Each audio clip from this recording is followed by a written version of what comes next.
Good afternoon. I'm Dr. Carl Campbell. I teach in the Department of History, and I'm the chair of the ASU History Committee. Welcome to our Trailblazers program. Today we're honoring the contributions of women who have forged pathways for all of us at Appalachian. There are countless women who have been agents of change for our Appalachian state family and our community. Some of them have been recorded in history, and some of them have not. The women trailblazers that we are honoring today represent the contributions of all women at App State University. Each of our trailblazers provides remarkable insight through their unique experiences for the App State women of the present and the future, for all of us to follow moving forward. I hope all of you had a chance to spend a little bit of time over at the poster session.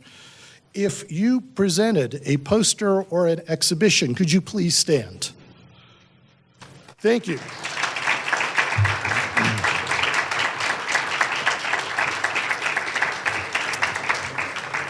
Thank you for your hard work, excellent history. To begin today's ceremony, I'd like to introduce Chancellor Sheri Everts, Appalachian's first female chancellor. Certainly, she is one of our premier trailblazers. Dr. Sheri Everest is a first-generation college graduate who grew up in rural Nebraska, and she began her higher education career at the University of Nebraska, Omaha. She came to App State in 2014 as the university's 8th leader, and she established the university as the premier public undergraduate institution in the Southeast. Under her guidance and leadership, our enrollment has grown to exceed 20,000, while retention and graduation rates remain well above the national average. She's focused the university's enrollment efforts on our founding mission of access to education. Enrollment of underrepresented students has increased 66%. 18% of App State students are from underrepresented populations. Nearly 1/3 of the total undergraduate population are first-generation college students, and just over 1/3 come from rural areas. In March of this year, the university broke ground on the first academic building of App State's Innovation District, which will bring together research expertise across disciplines and facilitate more collaboration on campus and with communities in the area. And last November, she took our founding mission of access to a new level, purchasing a building for the App State at Hickory campus, and working with Hickory area leadership to identify and prioritize educational programs to meet the needs of the area. The new campus opens to students in the fall of 2023. App State regularly earns top national rankings for academic excellence. U.S. News and World Report. We're #1 in most innovative schools. We are #2 in best undergraduate teaching, both for the 3rd consecutive year. Her leadership and vision are ensuring that App State will continue to be a top school in the nation for many generations to come. Please join me in welcoming Chancellor Sheri Everts.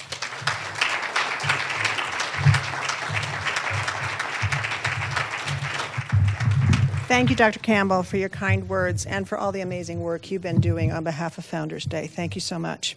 Good afternoon and welcome, everyone. Thank you all for joining us for such a special occasion. Happy Founders Day. And what an amazing poster exhibit. I was over there. I think I interrupted a couple of the people who were just standing up to say they were presenting, to say I needed to get over and be introduced in the other room. But you were doing a great job. Amazing. I also want to echo Dr. Campbell's congratulations to those of you who represented so many incredible women in our university's history. Thank you. Now, if you will please help me recognize the members of the Doherty family who are in attendance today. Later this afternoon, we will honor our founding family when we dedicate a new sculpture to recognize and remember the legacy of our founders. Blandford Barnard, or BB Doherty, Dauphin Disco or Dee Dee Doherty, and Lily Shull Doherty, who envisioned a future in which education is accessible for all. If the members of the Doherty family would please stand so we can recognize you and thank you for being here on this very special day.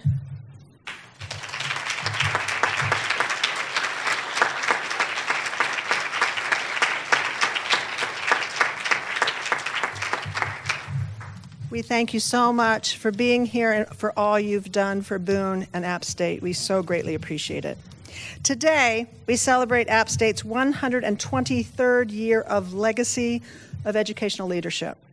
What began as Watauga Academy in 1899 has flourished into, as Dr. Campbell said, the premier public undergraduate institution in the Southeast. When our students graduate, they carry with them a lasting regard for our region and an appreciation for a simple yet bold principle: education changes lives. Our alumni exemplify this principle, and as they go on to staff critical workforce areas and develop into engaged global leaders who are making real and powerful differences in communities in North Carolina and beyond. As we celebrate and honor the contributions of women trailblazers in our institution's history, we draw inspiration from Lily Shull Doherty, who worked alongside her husband Dee Dee and brother-in-law Bibi as a teacher, a musician, a business manager, a secretary, a hostess, visionary, and community ambassador. These are just a few of the things she did. From her advancement of academic programs to her leadership in community organizations, she laid a path for Watauga Academy to become a catalyst for change in education and an integral resource and partner with the town, the region, and the state. She was astute in her judgments. She was judicious in her guidance and selfless in her service. And because of her, App State is a better and stronger institution today. 3 years ago, when we dedicated Lily's statue at Founders Plaza, Doris Stamm, Doris is here, Lily's great-granddaughter, remarked, and I quote, "The life of Lily Shull Doherty cannot be measured by her visible achievements as teacher or business manager at Appalachian, or even the decades of entertaining and homemaking for the school. Less apparent and more lasting was her steadfastness of purpose to serve and the integrity of her character in doing so." Close quotes. We are fortunate to have so many inspirational women to recognize today, and I look forward to learning more about the paths they have laid for the many who have traveled along with them. It is fitting to use the metaphors of a trail and a path in this context, not just because of our mountain heritage and location, but also because of our founding mission of access to education. Indeed, learning should be a path, one that welcomes and builds upon the smallest steps, including each and inviting more, offering different directions and explorations along the way. Each of the women Trailblazers we are honoring today has, like Lily Shull Doherty, built and followed different paths, opening new possibilities for those who have followed them, and I am honored and humbled to be included with them in today's recognition. To our women Trailblazers, and to every woman in the audience, because I know each of you has played a key role in laying path for generations to come, thank you for the character, dedication, strength, and a servant's heart you have shown and continue to show. Each of us honors the legacy of Lily Shull Doherty. Thank you all so much for being here.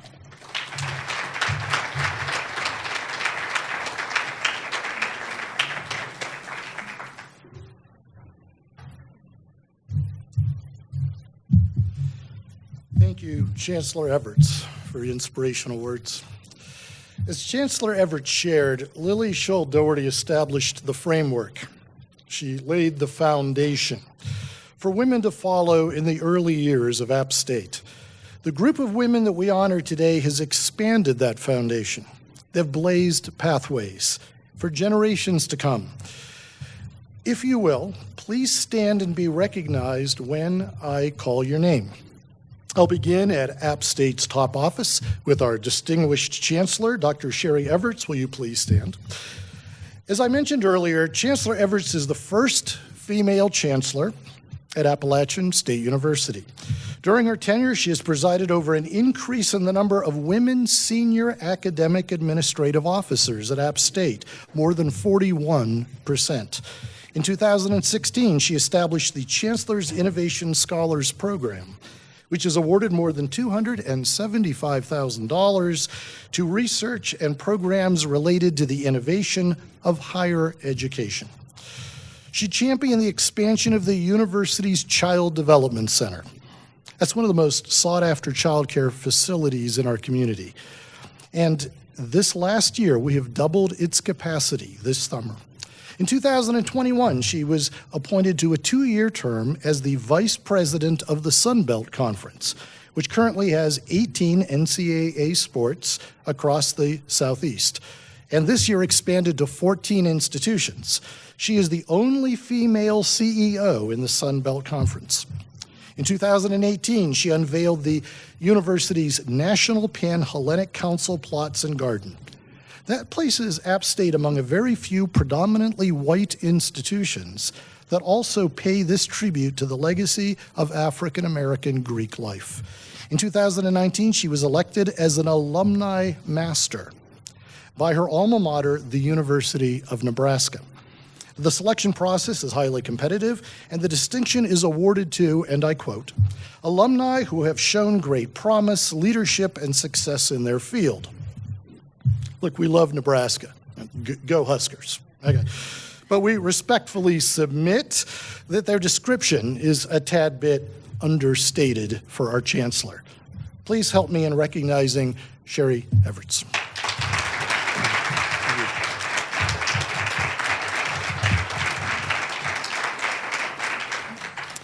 Provost Heather Holbert Norris, will you please stand?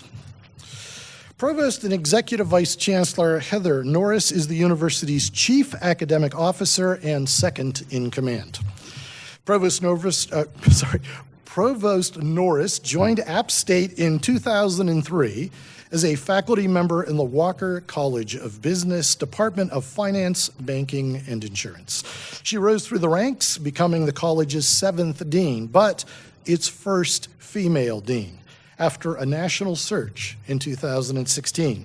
Under her leadership, the college renewed its focus on experiential learning, expanding opportunities for global and civil engagement, emphasis on sustainable and resilient business practices, and it was then the college coined the phrase business for good. In February 2020, she was named interim provost, less than a month before the global pandemic hit. You're welcome. Good timing, Heather. Immediately, she began the process of leading the campus through the many challenges of teaching, learning, conducting research through a global pandemic. She was appointed to that role in a permanent capacity in 2021, becoming only the second female provost in the university's history. Provost Norris's career has been characterized by her strong collaborative leadership, service to App State and the greater community, leading by example, and fostering innovation and creative solutions. Please help me to recognize Provost Norris.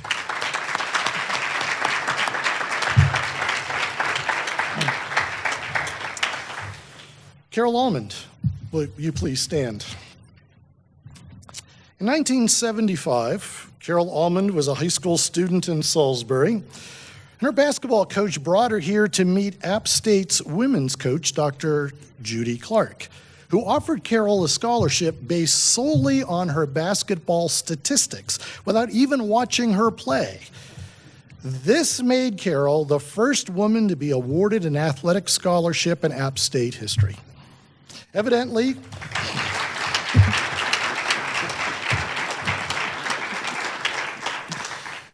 Coach Clark knew what she was doing, because Carol also became the first woman to have her jersey retired at App State University. She went on to play professional basketball in Venezuela and for the St. Louis Streaks of the Women's Professional Basketball League.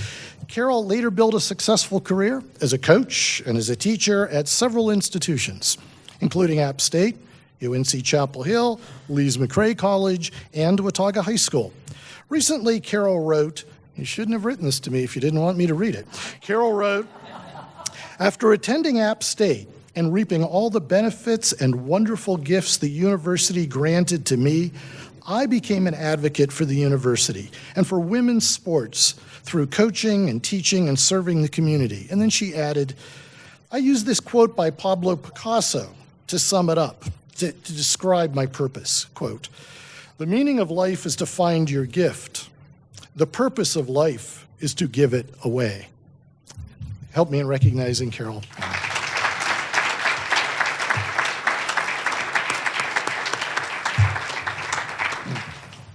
Dr. Carolyn Anderson, will you please stand?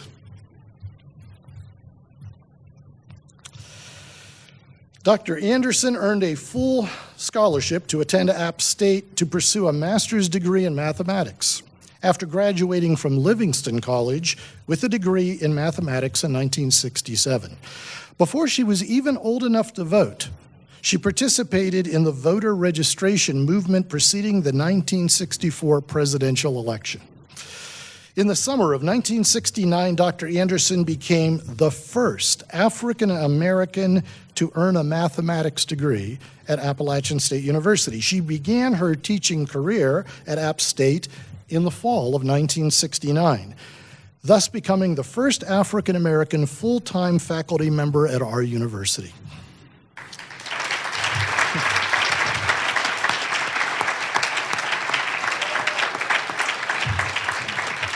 No, we're not done yet. No, don't let that woman sit down.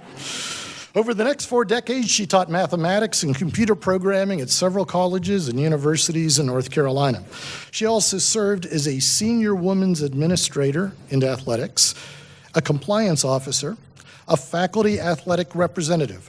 Her support for women in the traditionally male-dominated fields of mathematics and computer science remained consistent throughout her career. Since retiring, she has been very active as a member of the Salisbury alumni chapter of Delta Sigma Theta sorority, one of the Divine Nine, the Black Greek letter organizations commemorated with a plot at App State's NPHC Plots and Gardens. Please help me to recognize Dr. Carolyn Anderson.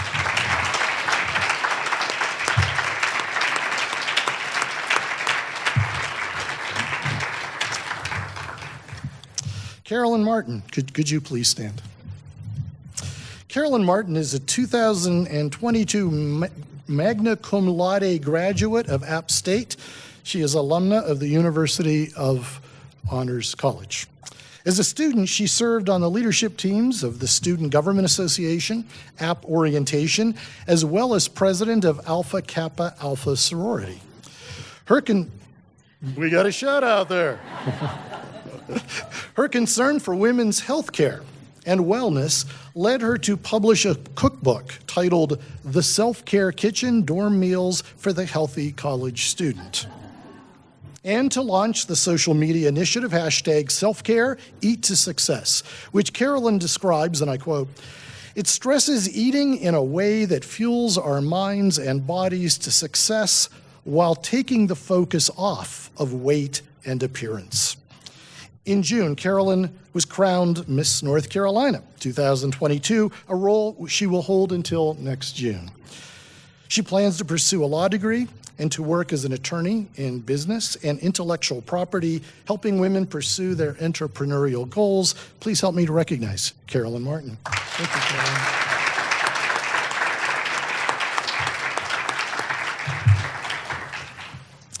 Dr. Maggie McFadden, will you please stand? Dr. Maggie McFadden joined App State's Department of Interdisciplinary Studies in 1975.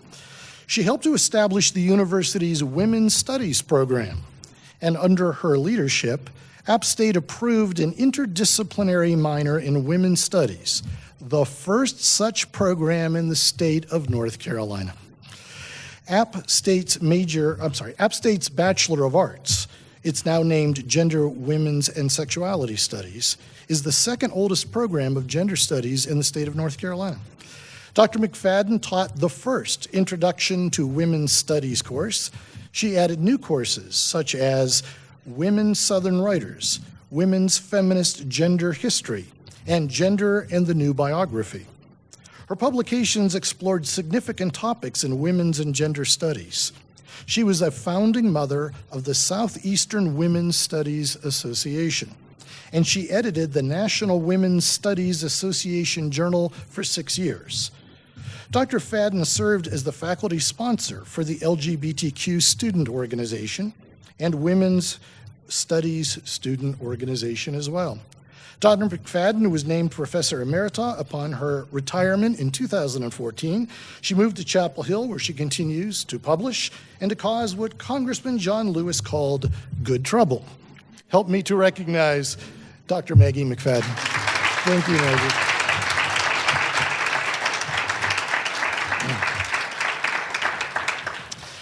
Our next trailblazing woman was unable to attend the ceremony, but is being represented by Amy Oden. Amy, are you here? Would you stand?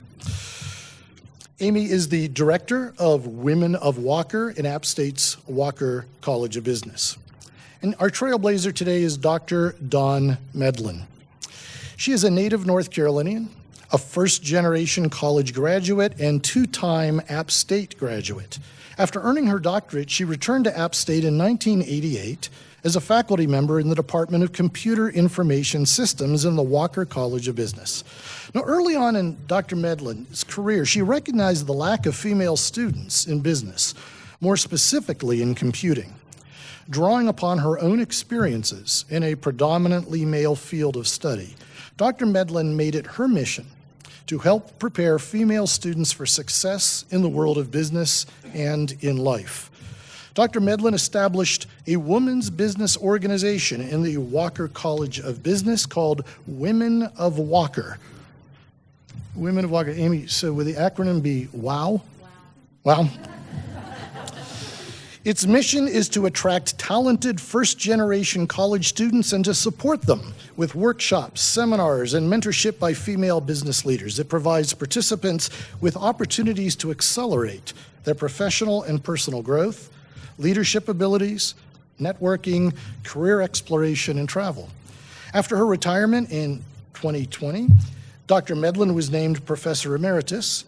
She left a legacy to help others, establishing 4 student scholarships and winning many commendations and awards, including the Distinguished Walker College of Business Alumna Award, the Siwasink Spirit of Walker Award, which honors those who most embody the college's values of integrity, quality, meaning, global, diversity, innovation, collegiality, responsiveness, and sustainability. Wow. Let us please congratulate Dr. Medlin, and thank you, Amy.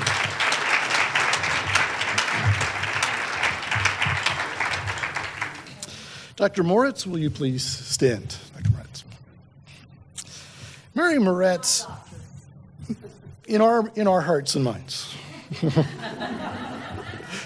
Mary Moritz has deep roots in this university.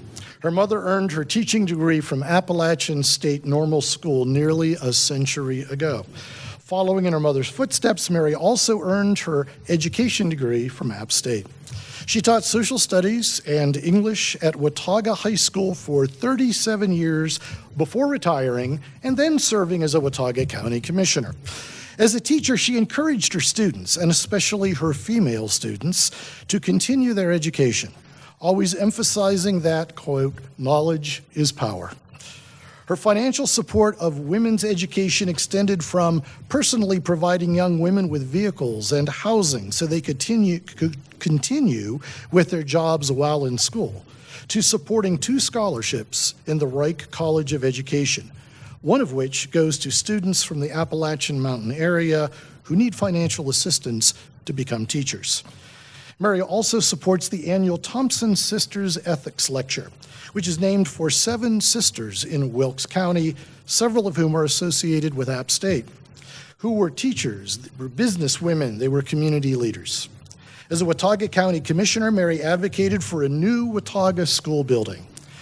She recently played a major role in naming a street in Boone named Burrell, an enslaved African-American man who served as Daniel Boone's guide, and as Mary writes, was himself a trailblazer.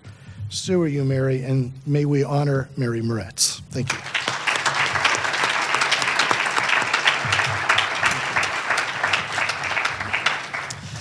Kay Norwood, would you please stand? Kay Norwood is a businesswoman and a dedicated alumna of App State. She was the first woman on the Appalachian State University Foundation Board, and then the first woman to chair that board. She excelled in the male-dominated fields of banking, investment, and wealth management, serving as the chief financial analyst and senior vice president for the brokerage firm Interstate Johnson & Lane, the senior vice president and assistant director of research for Wachovia Securities, and the senior equity analyst for Wells Fargo Wealth Management. Kay was also a member of Women Executives Club. In 1998, Kay received the App State Alumni Association's Distinguished Alumni Award. She is an 1899 Legacy Society member who remains an avid supporter of student success, establishing the Endowed Scholarship for Business and, along with her husband, the Endowed Scholarship for Nursing, and also the David A. Thompson Professorship in Applied Investments. Please help me to recognize Kay Norwood. Thank you.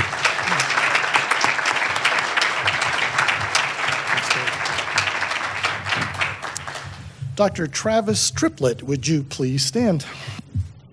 Dr. Travis Triplett is a professor. Notice how she turned to face her class. Is a professor and program director of App State's bachelor degree in exercise science. Currently in her 20th year on the faculty, Dr. Triplett has a long-standing relationship with Appalachian State. First, she was born in Watson Brummett Hall, which was the old hospital. Second, she was an alumna of the former kindergarten program operated by App State. It's now called the Lucy Brock Child Development Laboratory Program. And third, she graduated from the Exercise Science Master's Program at Appalachian. Throughout her career, Dr. Triplett has worked to champion women in her profession, chairing a special committee on women and serving as a mentor for the leadership and diversity training program of her professional organization.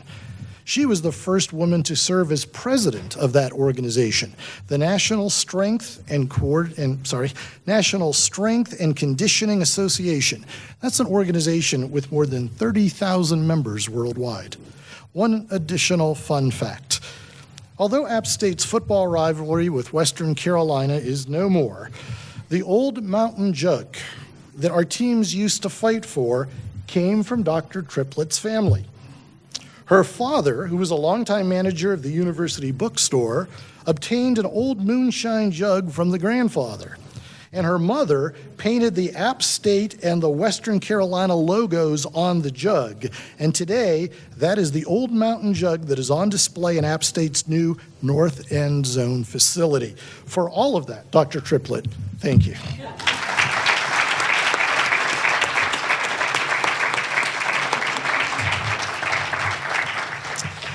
Dr. Jan Watson, would you please stand?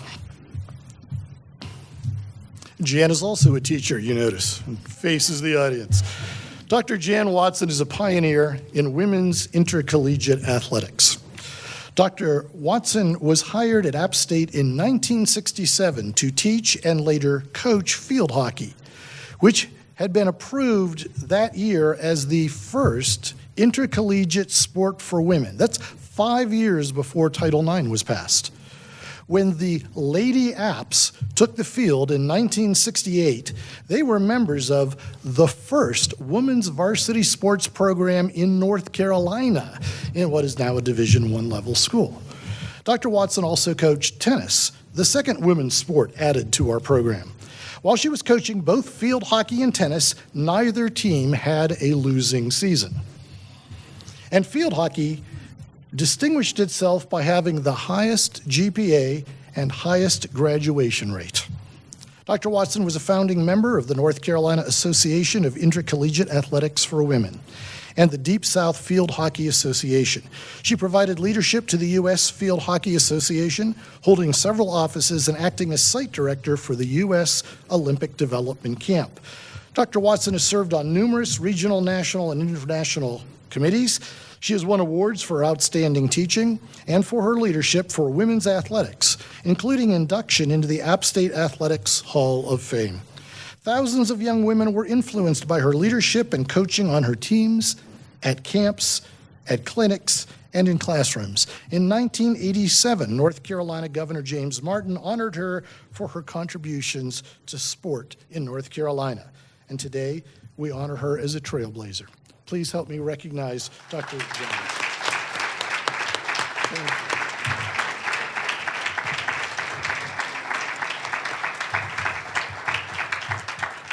And now I would like to ask all of our women trailblazers to please stand, and would you join me in a round of applause to honor all of these incredible trailblazing women.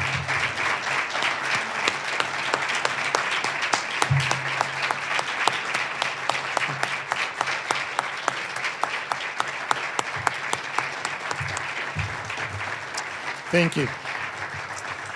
Now, before you sit down, I'd like those of you who are on the panel to come on up and to take your seats. I'd like our moderator to come forward as well. As they're coming to take their seats, I will introduce you, Carol Almond, Dr. Carolyn Anderson, Carolyn Martin, Dr. Maggie McFadden, and Dr. Jan Watson, and they are moderated today by Dr. Janice Pope. Dr. Pope is beginning her 28th year at App State. She was hired as a member of the faculty. Come on up there. She was honored as a member of the faculty in 1995. She was twice chaired the Department of Communications and most recently served as the interim dean of the College of Fine and Applied Arts for 2 years during the pandemic. Her career at App State also includes teaching, research, and service as a member of the Appalachian Studies and Honor College faculty, serving as the chair of the Council of Chairs, and as a member of the board of directors for Bridges, the Academic Leadership for Women, a professional development organization for women in higher education. She is a trained mediator for the North Carolina Office of Human Resources, and in 2006, she received the College of Fine and Applied Arts Outstanding Faculty Award. Please welcome Dr. Janice Pope.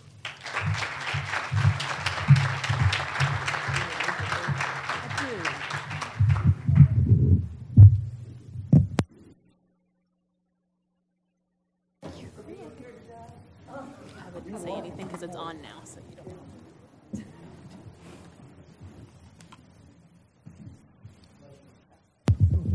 We don't have a lot of time here today, really just about 30 minutes. Yeah. And what I have asked each one of these participants to do is to answer the question or really share with us a story from their time at Appalachian, something that illuminates the opportunities that Appalachian provided for them, as well as how they were able to make a difference here at Appalachian and beyond Appalachian. I think they're still getting mic'd, so while they do that, I want to thank the Chancellor for Founders Day and for making this a part of our celebration routinely at Appalachian. I think this is such an asset for all of us to have this opportunity, so thank you.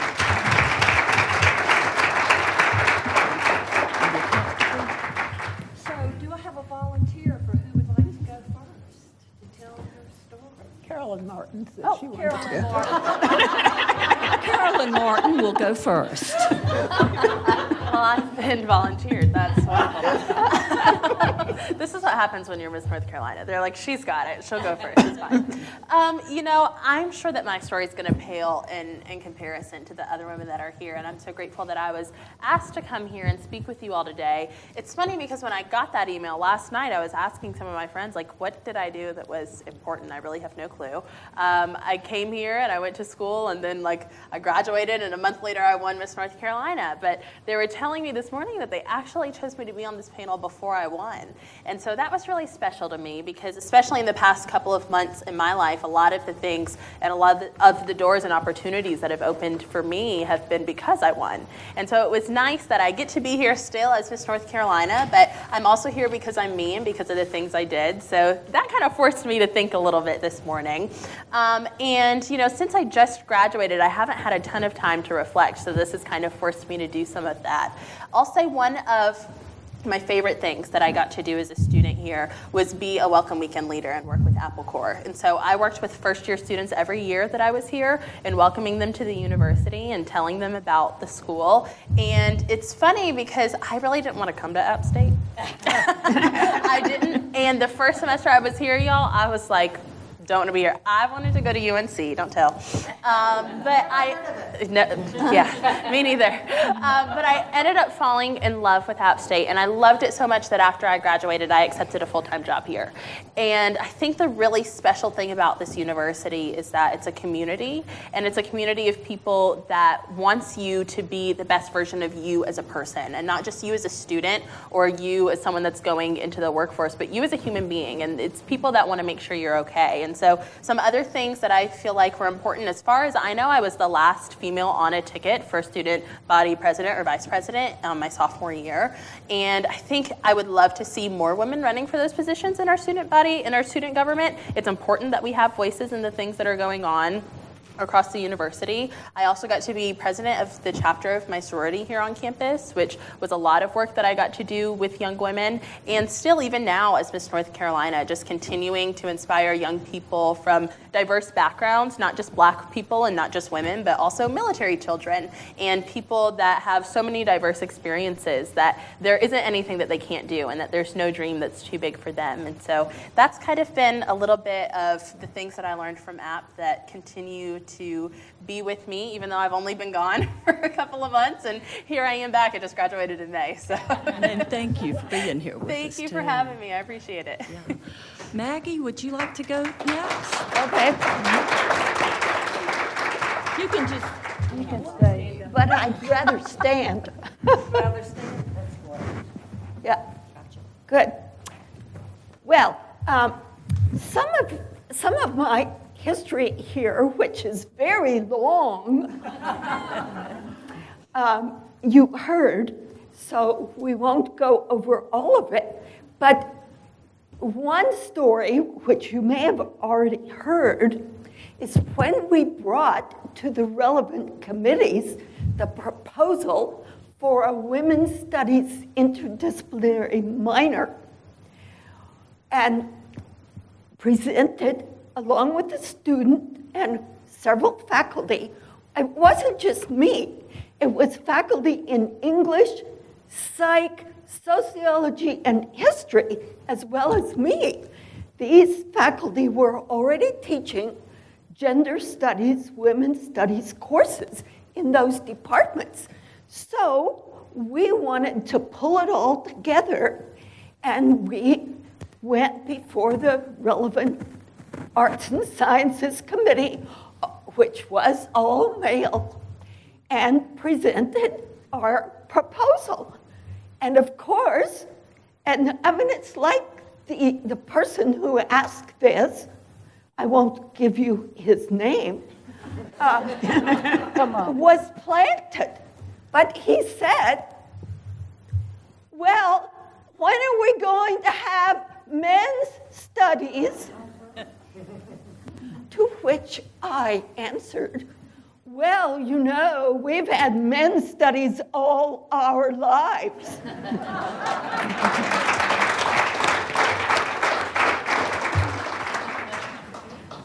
So I'll just do one other story, but that's the best one.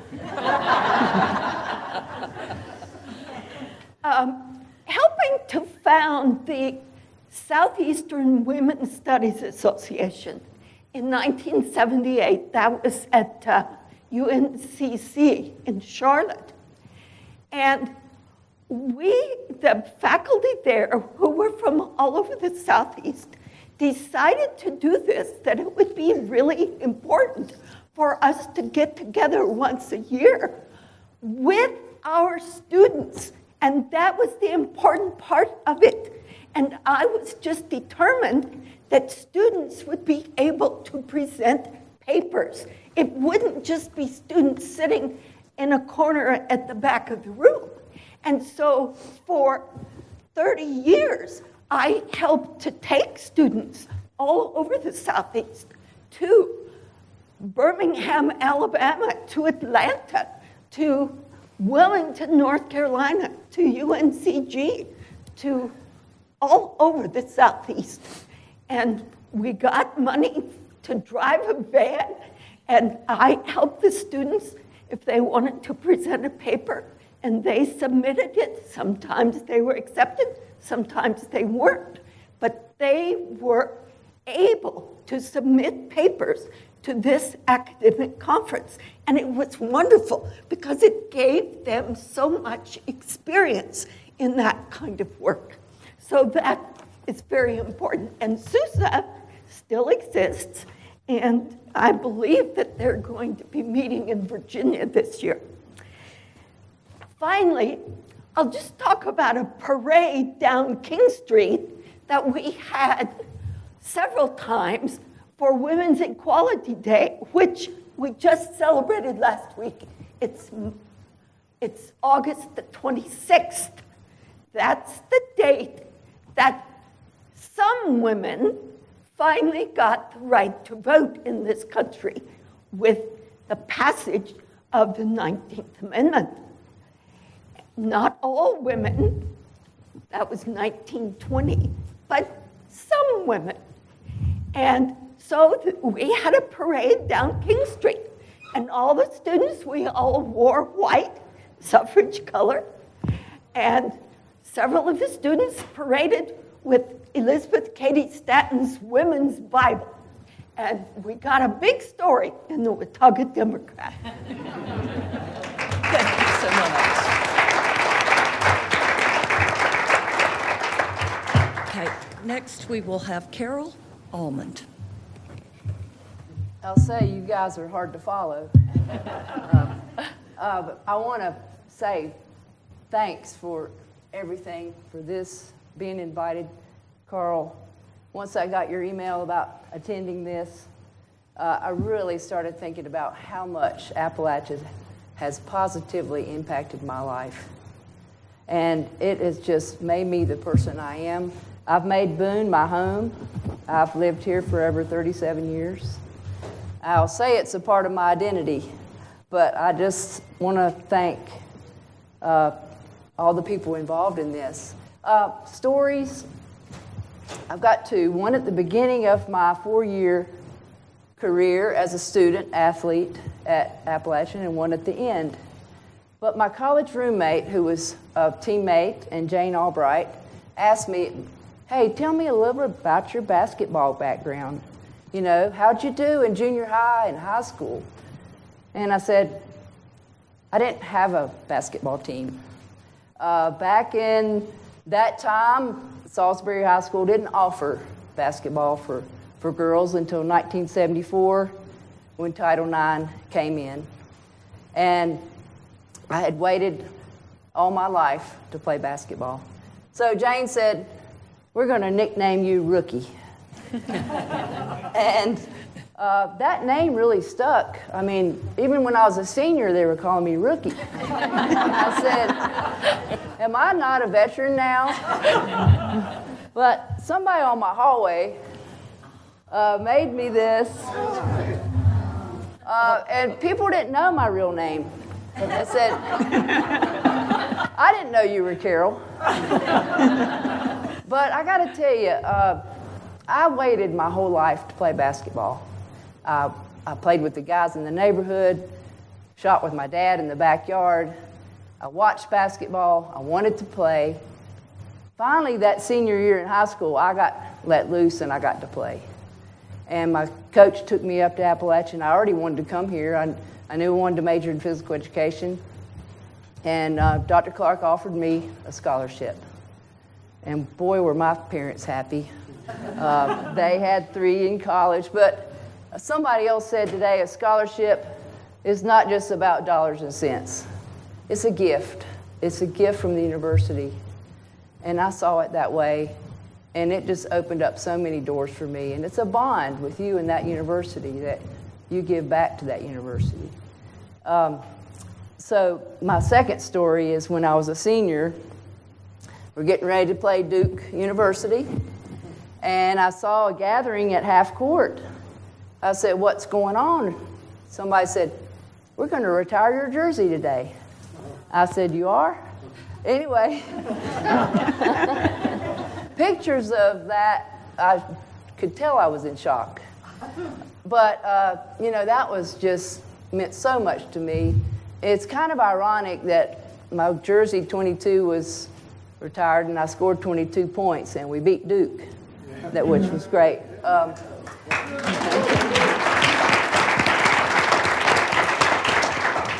But can't say enough about what Appalachian, all the doors it opened up for me. I was in coaching for 19 years. I've taught on the collegiate, on the college level, and I was a student athlete, so just don't forget the student part. Jan Watson was one of my instructors. We had the best training that you could get. As you know, Appalachian was Appalachian Teacher College, but I just, I learned so much here and was able to give back. I still give back. Now that I'm a community member, I can give to a lot of things. But I'll just say it was a dream come true. And thank you.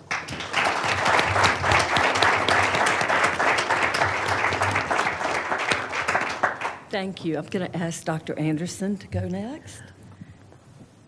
This is a special day for me. 55 years ago this week, I entered Appalachian State University as a grad student. 53 years ago next week, I would have taught my first college class at Appalachian.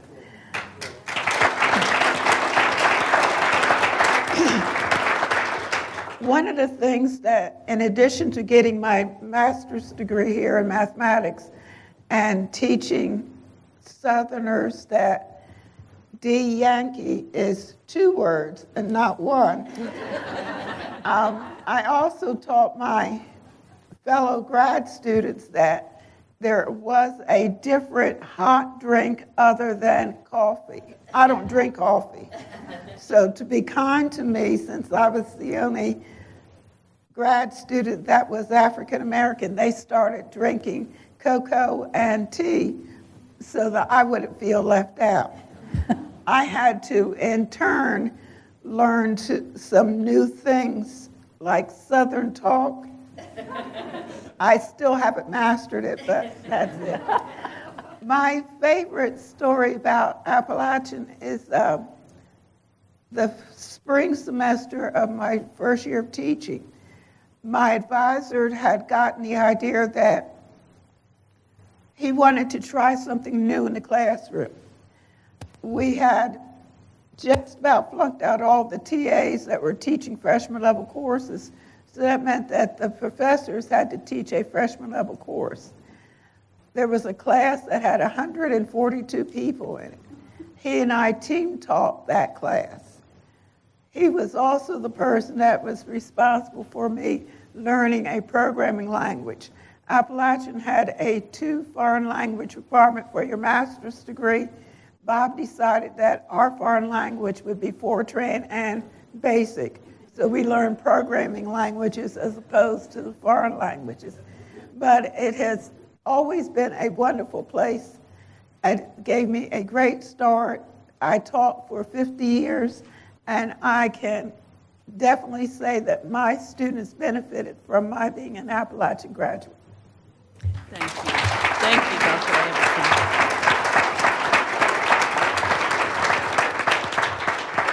And last but not least, we have I messed up Jan. there. Jan Watson. Yes, Jan Watson.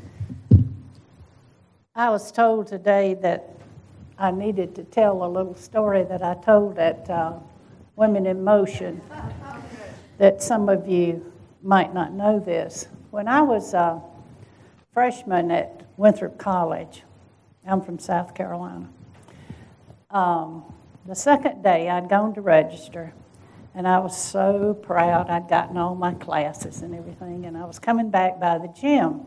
So I told my roommate, I said, now I'm going to run in here to the gym and try to find somebody to tell me about the intercollegiate sports program. Now, this is 1960, okay? I went in, I found the lady who was head of department. She was going to be there for one more year, so she was probably about 64. And I asked her what my opportunities would be to play sports. And she looked at me like I was just crazy. And she said, Miss Watson, Winthrop girls do not play sports. You do not run up and down a basketball court or a soccer field or a field hockey field or whatever in competition. Because, now, I'm glad you're seated, because it will disrupt your reproductive system so much that you will not be able to have children. Well, I'd been running up and down that basketball court and that, whatever court, tennis I could run up and down all my life. And I thought, ooh, I'm in trouble, But anyway, I was furious, but she was going to be one of my teachers, so I had to act nice. I, thanked her and left. Well, I went to the library that night. That got me over there. I was going to do some research on women playing sports. I couldn't find anything. I mean, there was no research on it at that time, except this fallacy about this reproductive problem. So anyway, I decided right then and there that I wanted to teach in college, and I wanted to make sure that women had the opportunities to participate in sport. Somehow or another, I wanted to do that. So I went up to Virginia and taught for 2 years, and my principal and her husband had both graduated from here, and they convinced me. I was going to graduate school after 2 years, so they convinced me to come here, and I wanted to come anyway. So anyway, my first year they did I guess it was all the freshmen who came, and I don't know if they had orientation then or not, but they had given a questionnaire to all the freshmen coming in, the women, asking them if we had women's intercollegiate sports, which one would they want to play? Well, we had so many kids from the north at that time that field hockey won because that was the big sport up north. And so Roger Thomas, who some of you may remember, came to me that fall semester and said, would you be interested in staying? Because he knew I'd taught it and coached it in Virginia. And I said, well, I didn't know. I told my principal I'd be back and I'd have to talk with her and so forth. But anyway, I didn't think any more about it because I hadn't heard any more about it. So in April, Marshall Walters, who was head of department, came down on the hockey field, which at that time I was teaching a class, and the field was down on where Durham Park is now. It was a baseball outfield. And I was down there, and here he comes, and he says, Jan, you get up to Dr. Clemens' office as soon as this, and he was waving his finger at me, and I thought, oh, God, what have I done, because I was a graduate assistant. So anyway, I said, okay. As soon as class is over, I said, but I have to dress. I had on a kilt and knee socks and my cleats, and he said, just go. He's waiting for you. So I went, and I was scared to death. And I walked in, and he said, now, Jan, sit down. And he said, I'm Dr. Clemens. I said, yes, I know. And I think he'd forgotten they'd asked me for dinner one night. But anyway, I'm sitting there, and I'm still holding that stick in my hand, and he said, I want you to sign this contract. I said, what contract? I haven't applied for anything. What kind of contract? And he said, well, for a job here. We want you to stay and teach next year, which would have been 67, and then you would start coaching, and you'd have 3 hours release time for coaching, 3 hours, and you would teach 9 hours. Okay. And I said, well, I have to talk to my principal. And he said, oh, no, said Margaret. And I said, well, yeah, how do you know her? And he said, well, she went to school here. Her husband went to school. I know them all. So he's already talked with Margaret, okay? So, and she said to sign it. So I said, well, I have to talk with my parents. And he said, okay, let me know tomorrow morning. So I got up to leave. I'm still carrying my stick. And I got to the door, and I thought about it, and I said, you know what, I'm just going to sign it. So I turned around, went back, and signed it. And I said, now, why did you want me to coach field hockey? I didn't apply. I haven't coached at college level. He said, how can I deny a woman carrying a big stick? So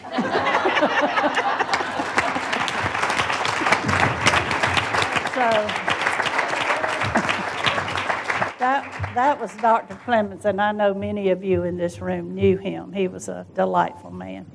But anyway, I did start teaching in 1967 and coaching in 68, and then in 69 or spring of 70, we added tennis.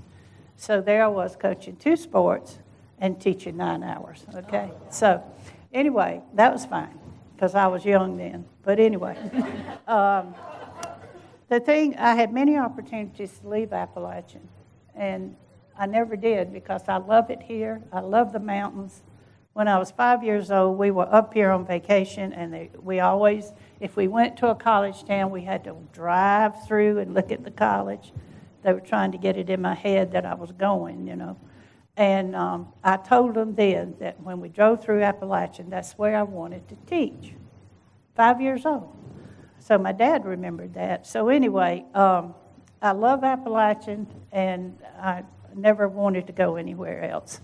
But one of the things that was so good about our department, I was in the physical education area of health, leisure, and exercise science, is that we tried, because many of us were coaching, and there were times we had to miss class and so forth, we tried to help each other out by covering classes.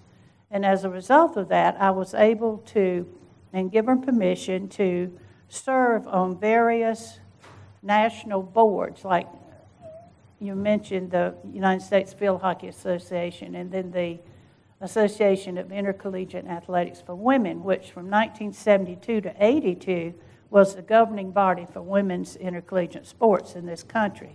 And then when we signed a $1 million contract for a basketball tournament with ESPN, the NCAA took us over within 3 or 4 weeks because they knew then there was money involved, okay?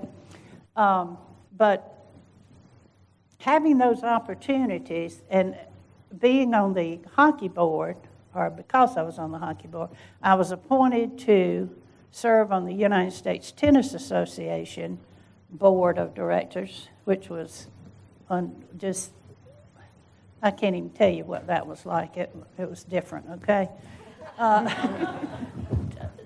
Individual sports people are different from team. But anyway, and then I also, had the opportunity to serve on the United States Olympic Committee. And that took me all over. And that, I mean, I was able to do that because I had the backing of the faculty here at Appalachian and the administration. They encouraged me to do that. And I'll never forget that. Those were wonderful days.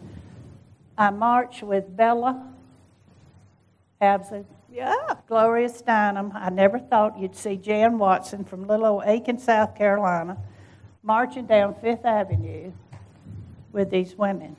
And they were the heart of the women's movement.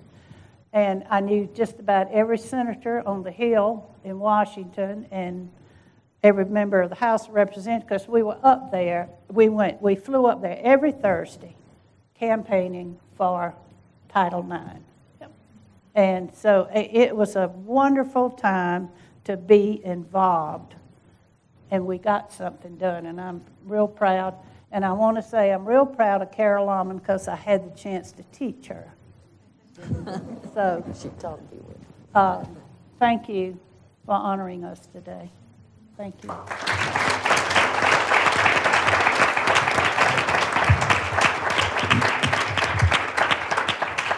If we could give one more round of applause to all of these leaders.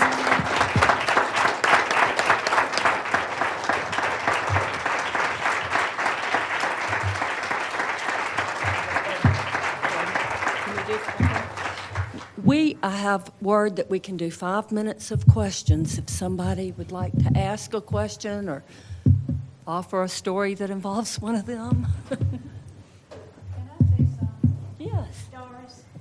Is she on? Don't leave, but I want to see you. It's one way to get a message across the room. Is anybody? Barbara, would you like to? Those of you who went into the posting section, first big posting we saw was when Mary shook. If you have ever been up to health services, it's when Mary Stevenson shook health services. When I came as a freshman in 1955, our first semester, I was scared to death that the third year shook in the basement of Tate Residence Hall. Remember? If you ask people of our certain ages, we all have a story of that Mary shook. She healed our bodies, she healed our souls, she took care of us, and when she retired after 34 years, they named a health service for her. Mary shook, director of nursing services. She was truly a trailblazer. Thank you. And that was Barbara Day, who is Dean of Students Emerita, right? And anyone else? Yes. So I'm Cindy Barr, and I work with the enrollment management divisions, admissions, financial aid, and registrar's office. If there is one thing about your Appalachian experience that you think transcends time that we should be telling to the students that you think are recruiting for next year, what would you like for us to be telling them?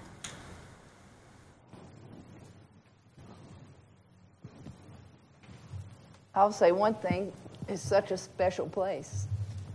I don't hear other people talking about their alma mater like they do Appalachian. You know, everybody that goes to school here is so proud of it.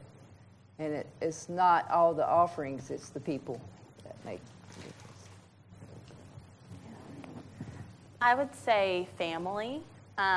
I know, like, after I won Miss North Carolina, for example, so many people, professors I had only once or people I only kind of ran into from time to time, reached out to me. Some of them found my phone number. I don't know how. And I have never had so many people that may not have been in my life for a very long time, but were impactful in my life, be so excited and so proud of me and so proud of the things that I'm doing. And so I think family is a really great way to sum it all up. Even the people that I was a diversity scholar, and I was also an Elizabeth Whitney Memorial Scholar, and so the people that made my scholarships possible are a part of, even if I didn't get to see them often, are a part of my family and a part of my story. So that's what I would say. Thank you. Thank you. I would say teaching. And of course, I'm a teacher and was the whole time I was here. But there are large classes at Appalachian. It's not just small classes. But you can always, and this is what you should tell the students that you talk with, you can always, always find that professor somehow, because every professor, every teaching assistant has office hours, and they keep them. We keep them. Thank you. Jan, would you like? Well, I ditto everything that y'all have said. But what she's talking about, office hours, time that we spent, it seemed like almost more time advising students, taking care of students if they needed it, or whatever. We were all willing. Of course, now I've been retired for 20 years, but I think much of it is the same way. We were all willing to help when help was needed, or even before it was needed. And I think the faculty and the staff know their students. And to me, that's about the most important thing. You've got to know these kids because they all come with different forms of, I don't want to say baggage, but backgrounds and so forth. And you have to know them. And I think the Appalachian faculty and staff still do that. I know that. And it doesn't stop with just the time that they're in school. They follow you throughout, even if they don't have you in a class and they've seen you on campus. If they see you someplace else, they will always find out if you're an Appalachian grad or you attended Appalachian State University. Is there anything I can do to help you?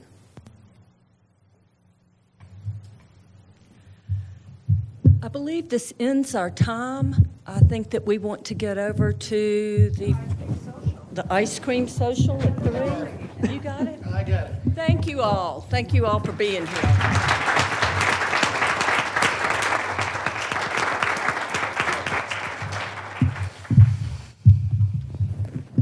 Thank you, Dr. Pope. Thank you, our panelists. I feel like the conversation just got started.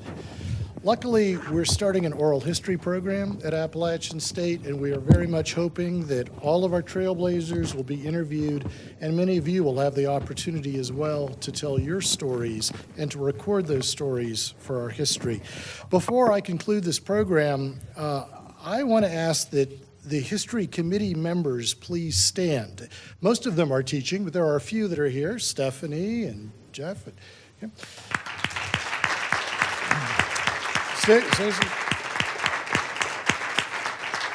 So that I can name them, in addition to myself, Stephanie Billings, Greta Browning, Dr. Andrea Burns, Dr. Kristen Baldwin-Dethridge, Andrea Elevar, Jeff Graham, Dr. Clark Maddox, Lynn Patterson, Dr. Baker Perry, and Kimberly Sims. It's been my pleasure to work with this team to a person.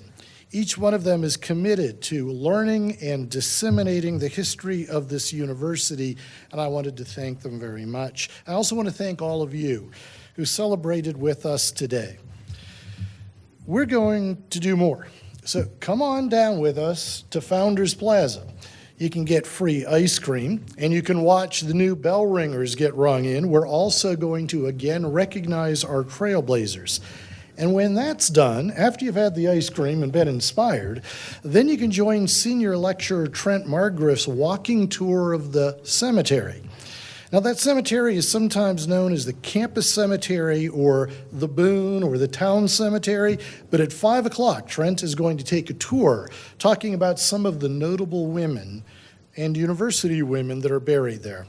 Look, I hope you enjoyed this program. I hope you are as inspired as I am by these stories and these comments that we've heard today. And I would just end with this quotation. Remember, history is not just the past. It is the present, and it's the future, too. Thank you so much.